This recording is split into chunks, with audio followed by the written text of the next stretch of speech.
second year po, nasa 23. 23,000. Pero, since kasi dalaga si mama, may rheumatic heart disease po. Okay. Ngayon, medyo, yun nga, parang medyo sumasakit na po yung mga, parang may times na sumasakit po yung katawan. Isang mapagpalang araw mga kalingap, mga kababayan, ayan, nandito tayong muli, Pilar, dito sa bahay ng isa sa ating beneficiary na si Glyza. Ipapapinturahan yung kanilang CR at mga pintuan, Kaya maraming salamat po, Ate Dirolan. Salamat po ng marami sa iyo. At unti-unti ay bibigyan natin ng atensyon itong isa sa original scout natin na si Glyza. Sa lukuyan ay third year college na po, Kaya antabayan ninyo, mga kalingap, mga kaibigan, and let's go.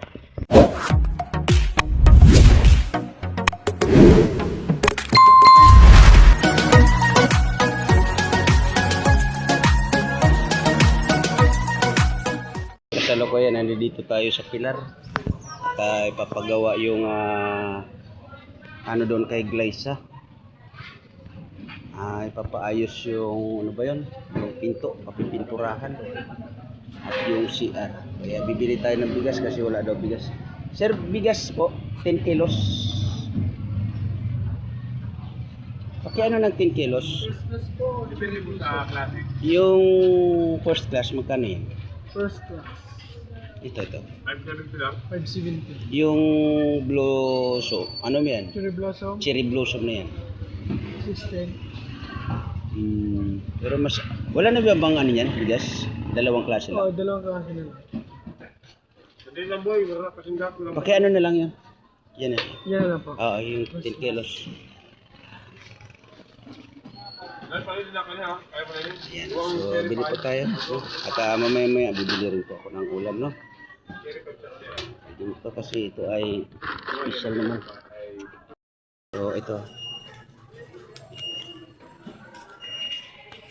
Ang bigas dito.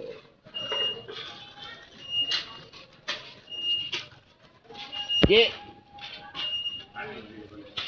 Pakidala tong bigas doon.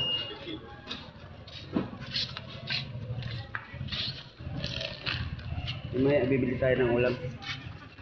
Ate, magkano yung prutas? Ito. Tatlo 100. Tatlo 100. Pwede ba to sa may lagnat? Hindi mo alam? Thank you. Okay po. So, bigyan mo ko ng nito, tatlo ha. Tapos, saging. Saging na banana. Kasi may lagnat yung yung kapatid ni Glyza. So, ha? Ate, kung pwede daw ito sa may lagnat daw. Pwede ba ito sa may lagnat, ate?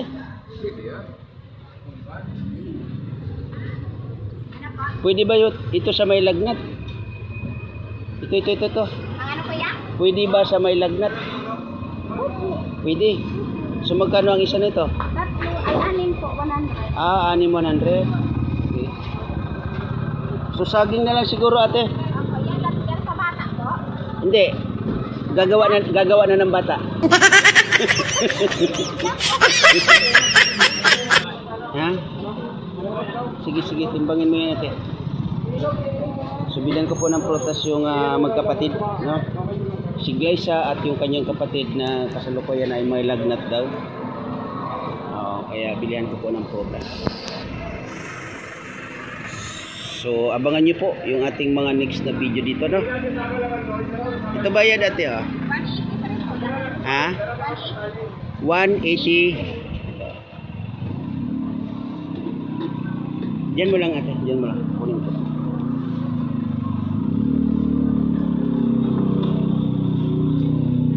Thank you. Thank you, ate, ha? Ano po ang kilo niyan, sir? Yung laman sir is 300. 300. Okay. So, bigyan mo ko na 1 kilo. Sir, 1.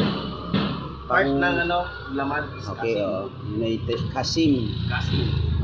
Short ng konti, dadagdagan natin. So, pakitchap ng pang-adobo, sir, ha? So, yun po, bili tayo ng ulam para doon kila Glyza. Nakasalukuyan ay ulitin ko, ay Sir, 1 kilo. papagawa tayo.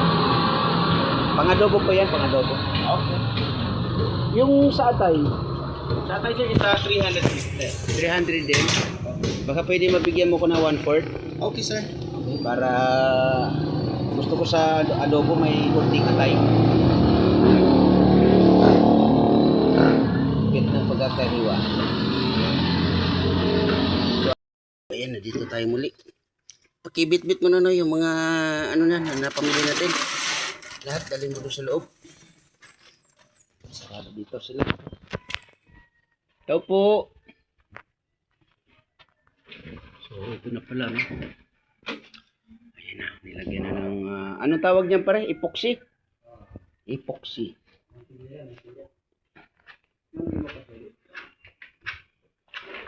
Para hindi na mag-ano yung mga singit-singit. So, dyan. Diyan mo yan. Glaysa. Ano po ito nini? Yung ano? Yung may prutas akong binili dito. Pakain mo kay ate mo. Asan ba si ate mo? Ha? Pwede bang makita si ate mo? Asan ba siya? Baka mamaya ayaw makakita ng tao niyan. Hello po. Ay, ito pala. Kumusta ka na? Anong pangalan ni ate? Anong pangalan ni ate? Glidel po. Ha? Glidel ba? Glidel, God bless nini. O, di ba ang ganda pala nito? Oh, ang ganda-ganda oh, matangkad. O, saan ka pupunta nini? Magsasauli po ako ng Pilipinas. Pilipiniana. Yes po. Ginamit ko for OPT. Oh, so ikaw ay graduate na ng Education. college. So ngayon, ano ka na? Yung registered na ba or ano pa lang? Nagtitik pa lang ng board exam? Ano na po. Nakapasa na. Uy, congrats! May teacher na si Mami Lia. Tama? Yes. So, ikaw ngayon ay may pupuntahan. Yes. So, ang pagkakasabi ni Glaysa, kanina ay may lagnat ka. Ano ba yan? Lagnat or labnat? Sa sipon po. Sa sipon. Hoy, alisin mo yung sipon. Ilang taon ka na? 25. 25. Wala pang plano? Mag Hindi, plano. plano po. Planong mag-work, ganon. Naghahanap po ako. Okay. So, ikaw ay lihitimo ng teacher. Ayan. Pasado ka na ng board exam. Yes. So, congrats ha. Glidel, tama? Yes po. Yan. Thank you Uli. po. Congratulations, Glidel. Kasi ikaw ay ngayon ay isa ng legit teacher. So, anong plano mo na, anong balak mo na yung ano ba yon? Elementary, high school, or High ano? school. Sa high school. Secondary. Yes. Okay. So, sa ngayon, ikaw ay maghahanap muna pansamantala ng trabaho. So, wala pa. Wala. Sa ngayon, wala pa. Wala po. Wala pang boyfriend. Meron. Meron na. So, boyfriend pa lang. Yes po. Kailangan magsumikap muna or kailangan nasa stable muna bago maglagay sa sinasabing pagpapamilya. Okay? Isipin ang sitwasyon ni mama ninyo.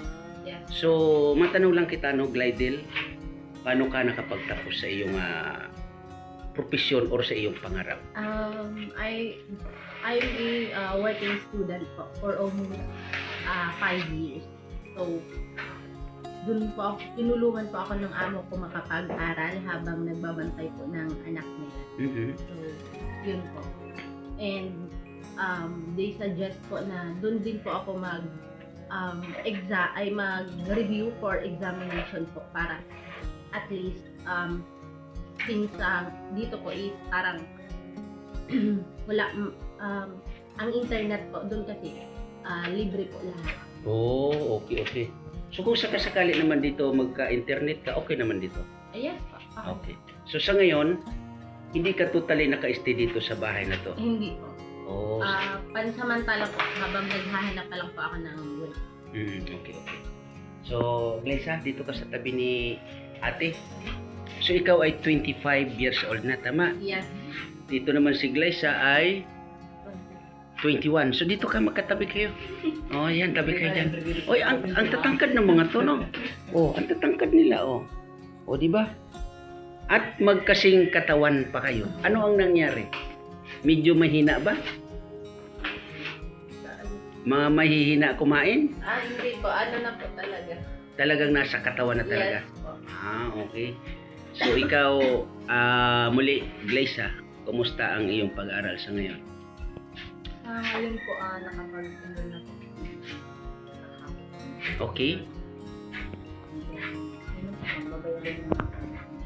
So magbabayaran na naman ng tuition. So ang first year mo and then pagtatapos, ano ba, may pagkakaiba ba sa tuition fee or same lang? Kada year po na iba-iba po. Ay, ganon. So second year, magkano ang inabot sa tuition fee mo? Ang second year po, nasa 23,000. So itong third year ay hindi pa. Wala po. Okay. So ganun lang uli, Glyza. Sikap lang, tiyaga para makamit ang iyong pangarap. Na same sa iyong ate ay maging isang teacher. Tama, teacher. So pag sinuwerte, ika nga, may nakatapos na si Ate Lia na isang teacher, ngayon ay lihitimo na or legit na teacher kasi siya ay pumasa na po sa board exam. So muli, Glidel, congratulations. So bakit ka pinapawisan? Mainit po. Mainit. So di ba aalis ka? Okay ka naman ba? Yes po. May dala ako dyan na prutas ha. Kumain ka muna bago ka umalis ha. Okay, thank you so much. So ang tangkad po nila mga kalingap, mga kaibigan. Ano ang height mo? Hindi po po nasa 5'2" madlang po. Sa 5'2", grabe naman sa 5'2" yan. Ang tangkad ha. So si Glyza, matangkad din. So muli, meron ka ng kumbaga salamin sa katauhan ng iyong ate Glidel. Di ba? So yun lang muli, sikap at pagtitiyaga sa pag-aaral. Okay? So ngayon kami ay nandito Glidel kasi nga ito ay ipapakumpuni or papipinturahan itong bahay ninyo, no? At lalong-lalo na yung CR. So kailan ang balik mo saan bang lugar ka nag-aral? Sa Daraga po. Sa Daraga, so malapit-lapit lang. So kailan ang plano mong iwanan naman itong si Glyza? Once na makahanap po ako ng work, if dito po makahanap, okay lang po. And kung doon naman po, kung sa malayo naman po, wala. Okay lang din. Po. Yes. So ibig sabihin, kahit saan ka magkaroon ng work, no problem. Yes. Tama, basta ang importante, may work. ah, Pero sa pagiging bilang isang teacher, ano ang sitwasyon niyan? Ano ang sitwasyon sa pagiging isang teacher mo? Ano yan, mag-a-apply ka pa ba bilang isang or magtuturo na talaga or it depends po kung for now magpaparanking po, ng mga seminars Mm-mm. na mag-demo para kailangan po sa pagparanking. So, Mm-mm. yun po, para makapasok po sa DepEd. Okay. So, Pwede din po mag-tutor muna, pansamantala. Pwede naman po yung may tinatawag na ESL po, yung through internet lang po. So, Mm-mm. for now, pwedeng yun po ang gawin habang magpaparanking kung gusto. So, if ever, no, baka sakali or sakasakali magkaroon kayo ng internet dito or wifi, mag-i-stay ka dito. Possible po. Since alam naman po natin na hindi po mahirap po na makahanap ng trabaho sa ngayon. So, syempre, kailangan mo ng diskarte or racket for the meantime po na Yes. para magamit yung pinag-aralan. Yan, tama. Kasi ika nga, kumbaga, ay hindi mo yan magamit, ay sayang. Yes. Kumbaga, may i-stop. Yes. So, tama yan, no? Pero ang plano mo sa ngayon ay maghahanap ka Hanap muna ng ng work. work Okay. na related doon sa iyong It's okay po kung hindi mo na related or pwede naman po related as long as makahanap po ng work since may pinapaaral pa po kami. So, and then makatulong na din po kay mama. So, ang isa sa iniisip mo sa ngayon ay makatulong muna Yes po. kay mama ninyo. Yes. Na yun nga, di ba si mama ninyo ay kasalukuyan ay nangangasambahay, Yes. di ba? Nagsasakripisyo dahil sa inyo nga na may karamdaman na ano bang tawag nun, yung ano ba yun, yung ano ba yun, arthritis, ano ba yun? Parang ano po, pero since kasi dalaga si mama, may rheumatic heart disease po. Okay. So yun ngayon hanggang ngayon dala-dala niya yung karamdaman na yun. Yes po. So, ngayon, medyo, yun nga, parang medyo sumasakit na po yung mga, parang may times na sumasakit po yung katawan. So, once na makahanap po ako ng work, if in case, so, pwede, it depends po sa kanya kung gusto niya pa po mag-work or puminto na po. Mag-stay na lang dito Yes. sa bahay na to. So, tama yan ano, kasi yun nga, maliban doon sa karamdaman niya nun, may another karamdaman pa. Mm-mm. Yung, ano ba yun, guitir. Yes po. So, dasal lang tayo.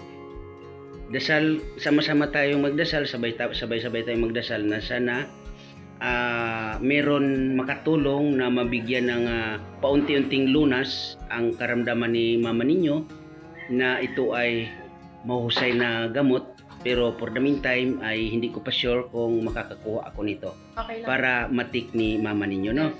At maunti-unti yung kanyang guitir at yung karamdaman na rin niya para sa kanyang maayos na kalusugan. Yes. So Glidel, maraming salamat kasi inuuna mo ang sitwasyon ninyo. Sa mahirap na sitwasyon, gusto mong kahit papaano ay guminhawa muna bago ka lumagay sa tinatawag na pagpapamilya. Yes. Okay? So muli, congratulations sa iyo, Thank you so Glidel. much po. Yan. So dito tayo kay Glyza naman. So yun nga, Glyza, nandito kami kasi ay kukumpunihin yung bahay ninyo na okay naman. Mga kalingap, mga kaibigan, maganda ang bahay na to, pero yun nga, ang aayusin dito ay yung pintura lang. Pintura ng CR at yung sa doorknob, no, para at least mas maging maayos ang kanilang sitwasyon. So muli, Glyza, maraming salamat. Ano kasi patuloy-tuloy ka sa iyong pangarap. Pagtata, okay? So may dala akong bigas para sa iyo, no? At bago ka umalis, Glidel, ano muna ng prutas, may dala ako diyan na saging. Kumain ka rin. Pero magprutas ka pa rin para sa ano mo kalusugan, no? So Glyza, muli tanungin kita, marunong ka ba magluto? Hindi pa. Nako, hindi ka pa pwedeng mag-asawa. Okay? Kasi hindi ka pa marunong magluto. So tama yan. Aral muna. Okay? Aral muna bago aralin ang pagluluto. Kasi pag nalaman mo na yung pagluluto, baka makapag-isip ka na mag-asawa. Huwag muna. Okay? Kasi may plano pa si Lord para sa iyong pamilya. Mga kapatid, magulang na nag-iisang magulang sa katauhan ng inyong mama na si Ate Lia. Okay, so mamaya may dala rin ako na ulam. So ako na rin magluluto niyan. May laman pa ba yung tangke ninyo? Okay, so sa ngayon kasi medyo yan, sa uling, meron ba kayong uling diyan? Okay, sa uling tayo magluluto, ha? Okay, so abangan po ninyo ang paggagawa sa bahay na to or pagkukumpuning muli na ito nga ay papipinturahan natin, mga kalingap, mga kaibigan.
So, ito na yung ating adobo.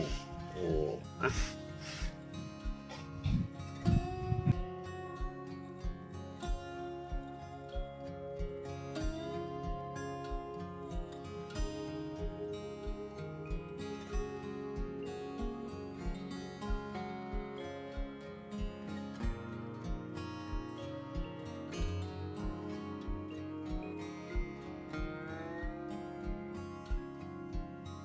So, ito na po, no? Okay na yung pinto. 2 pinto. Ayan, yung main door. Ayan, okay na. So, dudublehin pa naman to, no? Kasi mayroon pa tayong natitirang pintura dito. Ayan, 2 kasi yan, no? Ayan, So, idudoble pa yan. No? Ito yung una. Ayan. So, ang CR po, no? Ito pala yung pangalawa, no? So, dudublehin pa naman to pa rin, no? Yung pintura dito. Okay. So, maaga pa naman. So, ito na po ang sa CR. Sana all white na white. Yan po yung sa CR. At may doorknob na rin po, no? Yan, doorknob. Okay na, okay na.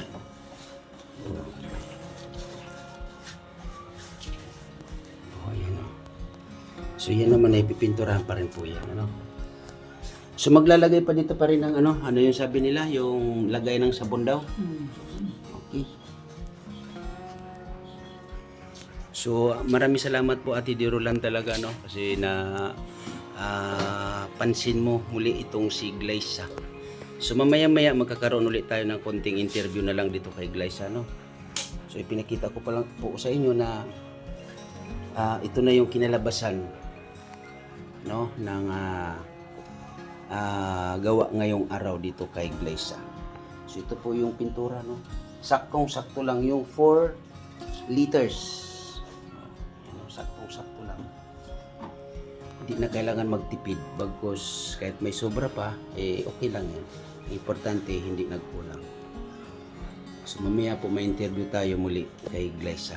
Konting interview na lang, no? So, ito na po yung pangalawang pangalawang pagpupunas dito, no? Yan, no? Para mas makapal yung pintura niya. No, at yun nga po ay okay na. So, okay na rin dito sa kabila, no? Ito ay pupunasan na lang to. So, nagka-doble-doble na. Ayan, may puti pa. And then, yung CR po, okay na, okay na. Diba? Okay na yung sa CR. As in, puting-puti na. At ulitin ko, yung doorknob ay okay na, okay na. At yan, may lagayan sila ng ano pa yan? Tapos lagayan ng sabon. Okay na po dito. Tiles na lang. Tiles. Yan, Pero okay na yan. Pag nilak mo, okay na. So, Glyza. Ayan, okay na ang iyong CR, di ba? CR at yung pintura ng 2 pinto ay okay na, okay na. Okay na. Ayos na. Ayan, So, sa ngayon, meron kaming iiwan sa'yo. Ito, Volcasil. Kasi wala ang makuhang hagdan. Kung sakasakali man, yung kapitbahay nyo dyan, ano ba pangalan nun? Lalaki, asawa ni... Hindi mo rin kilala? Abay, magkapitbahay kayo, hindi mo kilala. Yung babae, kilala mo ng pangalan? Yon, yung asawa ni Ate Irene, kung sakasakali man, ay aakyat dyan sa bubong. Sino ba yung nagawa nung, nun sa, yung sabing tumutulo doon? Yung asawa ni Ate Irene, okay. Kasi wala akong mahanap na hagdan. So ito, kung sakasakali, tabi mo yan, kung umulan man, at tumulo pa rin yung sinasabi mo dyan, or sinasabi ninyo dyan na tumutulo sa may, sa bandang kwarto, pakina lang dito. Okay? Yan ay Volcasil. Siguro kasi na yan, kasi maliit lang naman siguro yan. So So ulitin ko, ang iyong pag-aral ay tuloy-tuloy naman, di ba? Ngayon, yung doon sa tangke, pag wala ng laman, mag-PM ka lang sa akin ha. Huwag kang mahiya. Okay? Magsabi ka kung ano yung alam mong kaya ko naman na ibigay sa iyo ha. Ulitin ko, tuloy ka lang sa pag-aaral.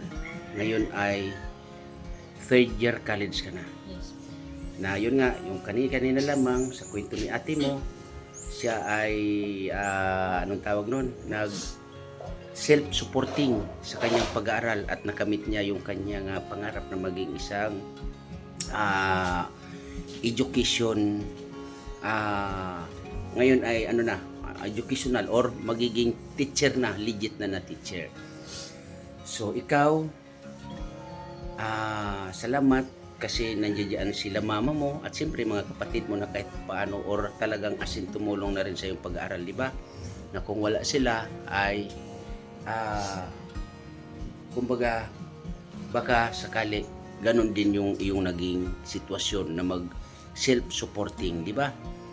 So ngayon, ito ka na, kumbaga isang baitang na lang or dalawang baitang na lang makakamit mo na ang iyong pangarap. Tuloy-tuloy ka lang, ano?